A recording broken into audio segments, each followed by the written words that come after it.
السلام علیکم۔ آج ہماری جو ڈے ہوگا 13 ہوگا اور کلاس ہماری 12 ہوگی۔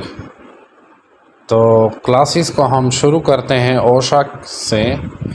تو جیسے کہ آپ کو معلوم ہے کہ ہم نے پریویس لیسنس میں اوشا 30 آورس پڑھا، اوشا 10 آورس پڑھا۔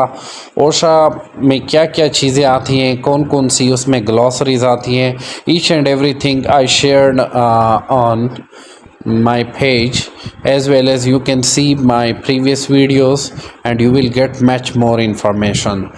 تو اسی طرح آج میں آپ کو ہزارڈس کے بارے میں بتاؤں گا۔ ویسے ہزارڈس کے بارے میں ہم نے سمپلی تھوڑا سا تو پڑھا ہے، لیکن دیکھیں سیفٹی میں ہزارڈس کی اتنی امپورٹنس ہے جتنی کہ کسی چیز کی نہیں ہے۔ تو میں کوشش کر رہا ہوں کہ آپ کو ہر قسم کے ہزارڈس کے بارے میں بتاؤں اور ڈیٹیل سے بتاؤں، اور ڈیٹیل میں بھی شارٹ کٹ بتاؤں تاکہ آپ آرام سے سیکھ سکیں۔ تو ہزارڈس کمیونیکیشن ایک ٹاپک ہے اوشا 30 آورس میں۔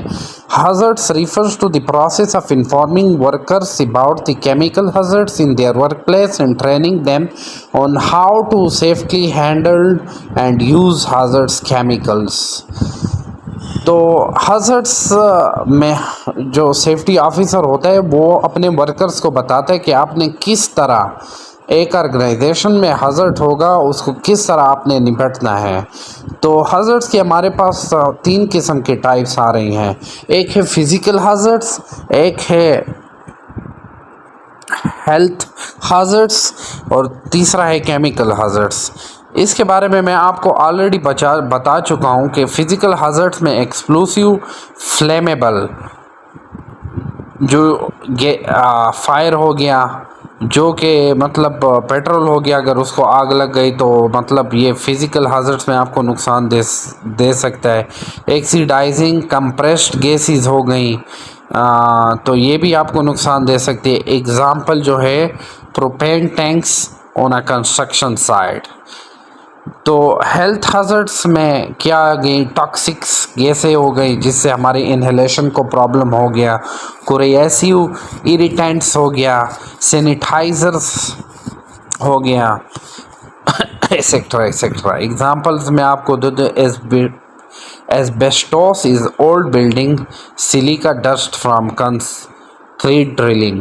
جب آپ کنکریٹ ڈرلنگ کریں گے تو اس سے گرد نکلے گا، جو گرد آپ کے انہیلیشن کو پرابلم دے گا اور اس کی وجہ سے آپ بیمار ہو جائیں گے۔ تو اس کے لیے آپ نے کون کون سے پرسنل پروٹیکٹیو ایکوپمنٹس یوز کرنے ہیں، you all better know.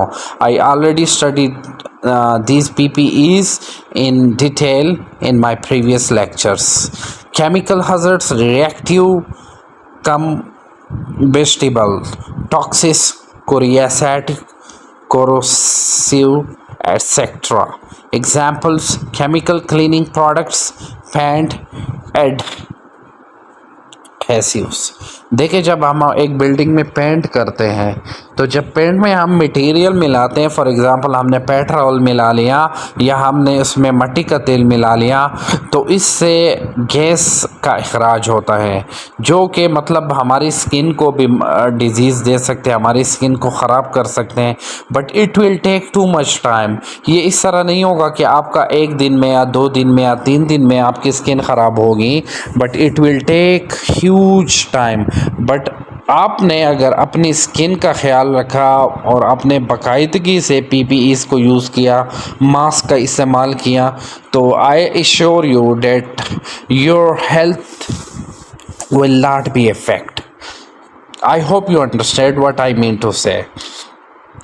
So now we move on to the third chemical hazards: clinical products, bleach, acids, paint and coating.